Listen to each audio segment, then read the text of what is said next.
All right. All right. Good morning, Facebook family, across all of our Facebook channels. Everyone watching after the fact. We're live this morning, just a few minutes after 10 o'clock. There's a lot going on in the office as we're preparing for next week. It's hard to believe next week is when we're going to be in the center of the United States of America, fulfilling a vision of so many around here, especially our great friend and brother, Doug Small. So I'm here with Cindy on my left. My name is Jade. If we haven't met before, I'm the communications director. I get the honor of serving as the communications director for the America's Prayer Meeting movement. And Cindy is the glue. Cindy is the project coordinator that keeps us all together and sane. And she orders a pretty mean hamburger when we've all been stressed out for the day. So good morning, Cindy. Good morning, Jade. I'm glad to see you this morning, and we've got some great things to talk about. It is getting closer, and July 23rd will be here very quickly. Our vision team has been working very hard, and we do an every Thursday meeting. So we want to share with everybody, encouragement and let you know what we're hearing on our end. And today I was so thrilled. Actually, I didn't find out till yesterday that she arrived here, and I want to introduce and let her tell a little bit about herself and what she has on her heart in regards to July the 23rd in Lebanon, Kansas, where we're coming together as one unit across all denominational lines to pray to the heart of God at the heart of the nation. So let me introduce Alicia Greene, and if she'll introduce herself, Alicia. Hi. As she comes on. Hello there. How are you today? Fantastic.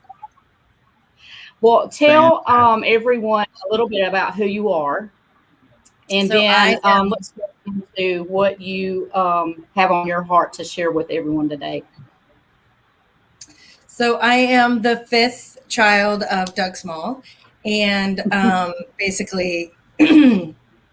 Yeah, I mean, I've lived my whole life knowing that man. So I am a mother of three right now. I live in Richmond, Virginia, and that's a little bit who I'm a mom. That's all I am right now. Just a sweet little mom. Well, that is an important job. We were talking yesterday evening before the day was over, and I was so excited when I saw you yesterday when you came into the office, because you and I had a conversation several weeks ago. I was working late and we got on the phone, and I think we talked probably, 45 minutes or so, and our hearts just ended together. And I wanted you to share a little bit today, and that's why I wanted to invite you in, because you really ministered to me with what you're growing up and what you've had on your heart, and what your dad, Doug Small, has just had this vision, and he's shared it with you, and how it's just incubated in your heart. Tell me and tell everybody that's watching a little bit more about where that started, how that developed in you, and where now. So about 8 years ago, Dad shared this. He shared a vision with me, just this something on his heart. And I have a prayer wall and a vision board and all that. And one of the things that I was like, Dad, what is like the thing that you want the most in your life, other than all of your children to love Jesus? What is the thing? And he said, I want to see a great awakening. And from that conversation, he said, I just see, people from the four corners of the United States running with a torch towards the middle of the United States, towards the middle of the United States. That's Lebanon, Kansas. And I was like, wow, okay. So from that, it was like a drop in my being, that I just was like, okay, I'm, praying about that, but it became a vision of mine too. How can we see a great awakening? I mean, how can we have that happen? So over the last 8 years, I have gone over this scenario about 8 trillion times. Like, how could me and my dad pull off? And he asked my husband's a runner. So he was like, how many miles can you run in one in one session. How many miles can, and I was like, well, people run marathons, but not every runner is a marathon runner, That's right. So, That's right. so then it went into biking. We're going to run, bike, and then we were like, oh, well, we've got to have ambulances, and then we've got to have a nurse, we've got to have RVs. I mean, it just kept getting bigger and bigger, and we've got to have all these different things. And it was like, how in the world? So I have been interrupted over the last 8 years in my working, in my mothering, in my cleaning. It doesn't matter. In my driving, I have been interrupted, almost arrested by the idea of this happening. My spirit has been paralyzed, like, pray for this thing. Yes. Pray for this thing. And I have held it in my heart like it's my own alabaster box. I mean, it is so precious, so huge, to the point where it's so big that I ended up asking my church, okay, we've got to do this. We've got to start praying around, and I've called it perimeter prayer for these 8 years. Sure. So can we do just a perimeter prayer around our church? Can we mark the corners, take oil and symbolically mark this land for Jesus? Can we pray? And the pandemic hit. We scheduled it, the pandemic hit. And I've shared this with a handful of people, and they look at me like I am nuts. I am nuts. Can you imagine 4 corners, 6, 8, whatever the combination may be? I mean, people are like, what? And pray. And then, and we also talked about, in the original vision, we would talk about wooden stakes, writing verses, or Jesus is Lord on these wooden stakes. And literally on every county city line, we're staking our claim in the land, just putting it in there. So COVID hit. We couldn't do it at my church.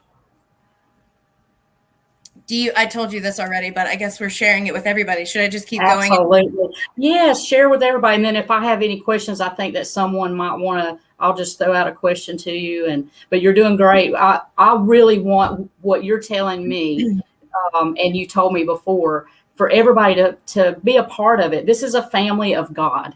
And everyone needs to hear what we're hearing and what we're seeing. And we need to share this compassion and this passion, because it's so important that everyone has an opportunity to hear about not just this, but what the vision, the overall vision is. So yes, please continue.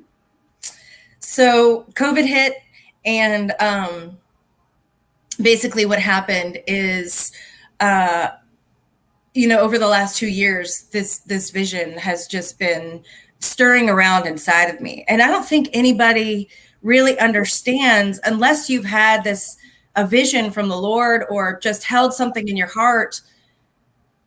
I can't explain it to anyone. But over the last 2 years, it's been moving around, and I've been telling more people about it, and people are looking at me like I'm crazy. And that doesn't change, it hasn't changed the magnitude of it in my heart. It has not changed that. And so I just told my husband, I said, I got to do it. I have to do this, because what it came down to for me, as I thought about all the different scenarios of how we could do this, I thought, we've just got to practice it. So we've got to do it at our home, then we've got to do it at our church, then we've got to do it at our city, then we've got to do it at our state level. And maybe if we get enough practice, we can see it happen in the whole nation. So yes. I'm thinking this is going to take years to accomplish. It's going to take years. It's a big deal. It's a big undertaking. It's a big deal. And so I told my husband, I want revival and a great awakening in our home first. We have to start with us. So I went to Lowe's before the major shutdown, and I got flags, and I couldn't find wooden stakes. They were only these huge ones. So anyway, I couldn't. So I just decided to get flags, and I wrote verses on the flags. I took my third baby, I put him in the baby carrier, my 5 and 4-year-old, and we went outside and we put 8 markers, and we poured our little olive oil from the kitchen pantry out, because in faith, Yes. I knew that this had to happen. I had to see this vision come to fruition. I had to see it. It's so deep inside of me. It's so big. It's such a huge vision. And so what happened, we poured out the oil and we put out our little flags with verses, and we claimed our land for the Lord, for you, Jesus. Yeah. And we stood on our porch and we took communion as a family, and we just wept, we wept together. Well, and that's what you're talking about, Alicia. Exactly what you're talking about, Alicia, is what we're trying to do as a whole, as a nation, to pull everyone together to be able to do that very thing. And you start at your home. You start at where you stand and where you're at. And so I'm so excited to hear what you're sharing, because that's exactly what everyone can do. If you can, we want everyone to, if they can come to Lebanon, come join us. But after Lebanon, you're going to take it back to your communities, back to your home, and pray over your own home and consecrate those places back to God. And so what you did is symbolic, but it's also honoring the Lord of making it, I'm standing and showing for you, that these things are what I'm taking serious, God. And that's what that is I'm taking it serious. And that's what this is about. We're serious about what we're doing. Mm-hmm. So I just want to let you know that your heart and what you're sharing, and your tears bring me to tears. And I really believe that the Lord has got more than we can even imagine. So I want you to continue sharing the rest of what you have on your heart. And then I want Mr. Jade, if he will, to share the map of where our location will be at in Lebanon. Wow. Well, I mean, the end of the story is, I did that, and I just did that in faith that this has got to come to fruition. This is just somehow, some way. And there are several other things that the Lord has dropped in my heart and my life that I've carried these. And I thought all of these things went together. And then Dad told me about 3 months ago, he said, I felt led to share and I was like, what? And he said, I felt led to share the vision. And I was like, excuse me, where, to who? Because, you can only share certain things with certain people. You don't want to throw your pearls before swine, and I don't say that, in a legalistic way. It's just, there are some things, even when I share this thing with people right now, I feel like they're like, oh yeah, that's great. Good luck, great. But the magnitude of what I feel like the Lord wants to accomplish in our hearts, there's 40 people there, it's like, where 2 or 3 are gathered, your presence. Let the deepest part of us touch the deepest part of you, and let us be changed. Let us transform. Let us change the atmosphere for you, Jesus. So when he said that, and then he said 2 hours, somebody came and was like, I want to do this. I was like, wait, what? Then 3 weeks later, I'm like, okay, wait. So some guy said that, and we hadn't talked for a couple weeks. And then I go to the website, and it's like it's there. Yeah. Everything is done. And I'm like, I thought I have gone over this scenario, like I said, at least 8 trillion times in my brain, in my heart, in my spirit. And I was arrested to pray that this thing would come to fruition. And the fact that there are so many other people that have had similar visions, and so many other people that have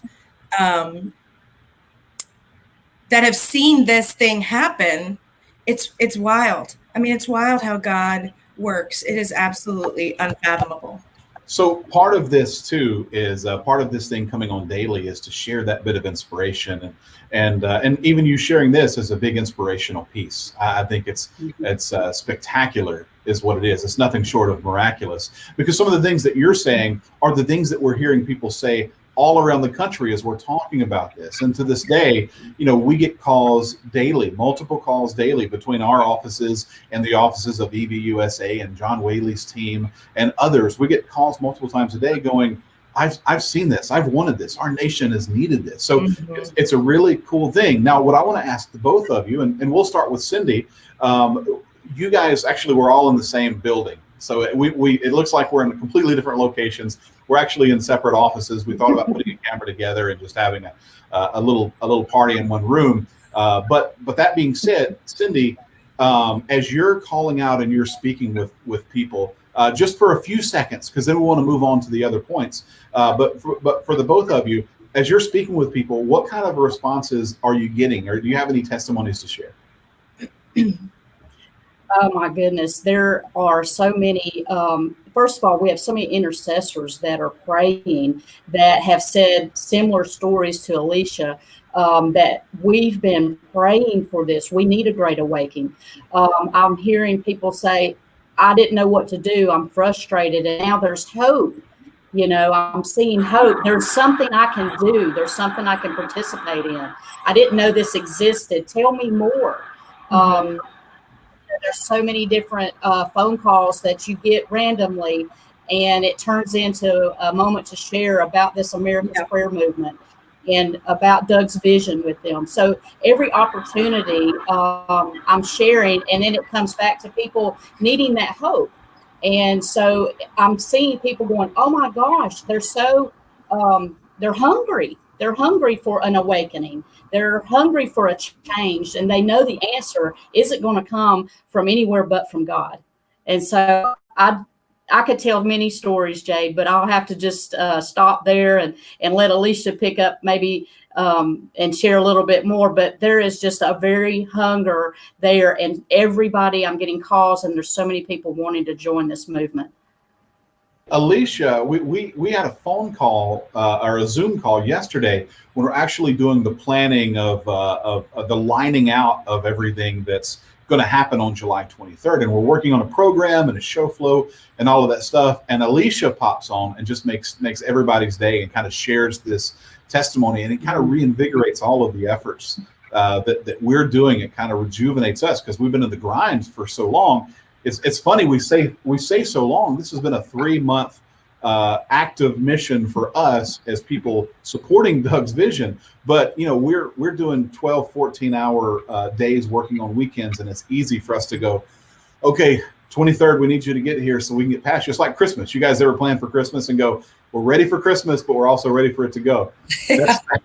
We kind of get to feel like that. Not that we're ready for it to pass up, but we're in the trenches and we're ready. And to hear Alicia say some of the things and share some of the things that she shared was kind of a big deal. So Alicia, real quick, you were really boots on the ground yesterday. What are some of the impressions you got from the team that you worked with and the people that you talked with over the phone?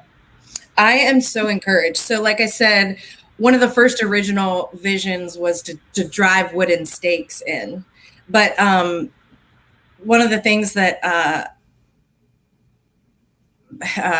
Presley told me was that they're going to take tent secures. Do you guys know what that is? Like, what are they called? Anybody? Straps, stakes. I'm not sure. Tent stakes. There you go. There you go. So they're going to take those and write Jesus is Lord. So it's still true. I mean, they have taken this vision. I mean, even to the point of the original vision was that we would run with a torch. We would run all the way to Lebanon, Kansas from Four Corners, which is just so crazy, right? But instead of that, they're making it practical for right now, right? So they're taking like a tiki torch, aluminum tiki torch that you can break down, and they can light it when they go to the capitals. They can light it when they go to the certain historic locations. So the practicality of this. The other thing that is absolutely absurd that these wonderful people that are carrying out, I mean, I could have never imagined it as good as it is, right? Like I've carried this thing, I've imagined it 8 trillion times, and it is unbelievable what they have put together. I just can't. It's like, God, you are faithful. How in the world you did it? And he's like, of course I did, because it was never mine, right? It was never my vision. It was never mine, but I took it as if it was mine, right? So anyway, they are going to take sand from the East Coast and sand from the West Coast, and they are going to bring them to Lebanon, Kansas, as like from sea to shining sea, to make that sort of just to fulfill the song, but also like maybe even pour them together and join them for unity, right? Like a symbolic, and so much of this is symbolic action. So much of this is things that are symbols, just like in the tabernacle. When he wanted you to do, the Lord wanted us to do all these little things. And so this is the first time that we are using some of these symbols that a visionary, not me, but a person like, well, my dad. I mean, it's like the prophets would see something and they would hear from the Lord, and then that would become a process in the tabernacle, right? And so this is one of the things, like lighting fire or pouring out oil or staking our claim, and they seem wild to go to a wash stand, to go light all these candles or to eat bread, anyway. Does any of this make sense? Yeah, it makes perfect sense. And I think I heard yesterday too, either on the call or an email afterwards, that somebody's coming from Hawaii with some salt and a fish. So bringing pieces of the corners of the country together and unifying that's super, super symbolic. And I think it's really a cool thing. Now, let me get behind the scenes for just a second. We only really have about 9 minutes left or so, but let me get behind the scenes. And this is the part where if Doug's watching, he's going to go, oh no, Jade, you're fired again. So let me ask you, as Doug's daughter, what was prayer life for you being Doug's daughter? What did he teach you the importance of prayer? Talk about that for just a second. He, when I was really young, at 10, he went over the tabernacle, and I'll never forget that. We were in a little tiny church, I think somewhere in North Carolina, actually, but we lived in Florida, and he went through the tabernacle and those different, things that you do when you're going and approaching the presence of the Lord, the Holy of Holies, and how sacred the Holy of Holies is, like we're standing on holy ground. And there was another thing that he used.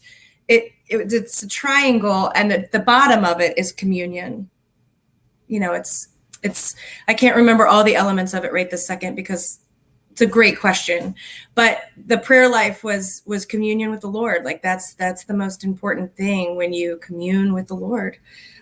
So, I mean, it seems impractical, but I remember him telling me one time that there was this picture of JFK, and it was like he was in the Oval Office, but his kid had run up and he was welcoming his kid. And the Lord is sort of like this. He holds an office, and you have to approach him as God, the Almighty. And this is as a young kid, but he also loves the children, and so prayer life is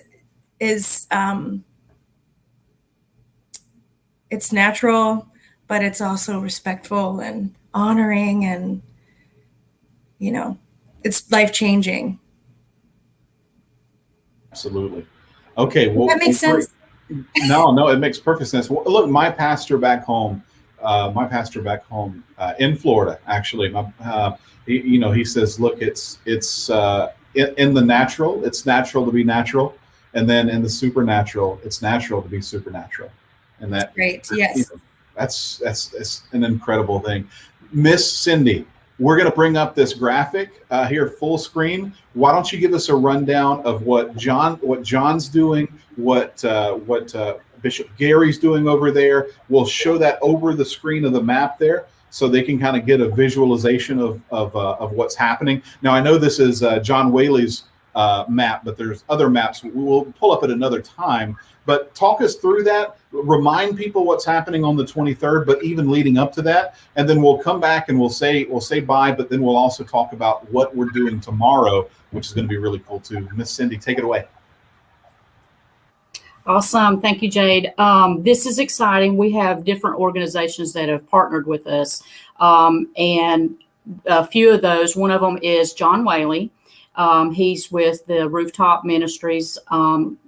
And this map he's got 8 compass point cities that that they have got people that are going to actual rooftops or high places. It may be a mountaintop. Some locations, it may be at the top of a garage, parking garage, wherever they can go to look over that particular city. And intercessors, and it's called a rooftop encounter. So you'll see Seattle, Washington, San Francisco, San Diego, Corpus Christi, Miami, Florida, Virginia Beach, Bangor, Maine, and Grand Forks.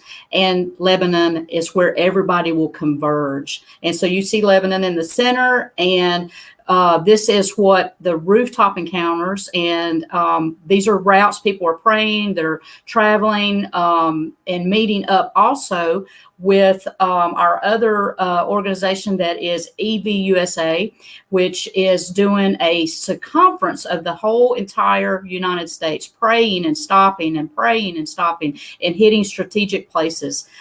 They're also coming from other corners of I don't have a map on that right now, but we'll have that next time possibly, and show you where they're traveling. So in essence, you're having the whole United States covered, our nation covered in prayer, and consecrating these places and praying through cities, and coming to meet on July the 23rd in Lebanon, Kansas, from 2 to 8. We will be consecrating the land back to God, and all of us that can come, be with us, join us. If not, I'll let Jay talk about how you can see what's happening on site if you can't be there in Lebanon. Absolutely. Yeah. So thanks for that map, Andrew. So if you can't be there, we're going to have a live stream. We're not talking a whole lot about that now because we want people to come, pack up, come, bring some sleeping bags, bring some water, bring umbrella. We got big tents. We're going to cover you up, but just come prepared, not just prepared for the elements, but come prepared to really open up in prayer and to help us usher in the next great awakening. So you can find out all that stuff on americasprayermeeting.org. And real quickly, tomorrow, we want to invite you to join us back here about the same time, 10 o'clock tomorrow. We're going to have just about the whole office together. We're going to pile up in one room. We're going to give you a little behind the scenes tour of what's been happening. We've got some banners printed out and some books that have been made. These are all things that we're bringing on site in Lebanon, Kansas. So we really look forward to seeing you tomorrow. Miss Cindy and Alicia, wherever you are now, thank you for visiting this morning. I want to give Doug special honor for giving us his platform to share this. I know that he's built a respectable viewership, and I hope we've done a service to him and not running you guys away too much. But for now, thank you guys for listening. Thank you for watching. We hope you share this post with your friends, and be sure to comment below. As a matter of fact, since we're streaming to so many platforms, we're having people send us messages throughout our streams. And just before we go, good morning to Debbie, William Whiting, Rose, Joy, Shirley. We see these messages. We see these comments. Bob, good morning, Bob. It's great to hear from you, sir. There's Walter, and there's a gentleman that has sent us a message that I can't pronounce his name, and I don't want to be offensive, but I see that heart. Thank you for commenting. I really appreciate you guys for watching. We'll see you tomorrow at 10 o'clock.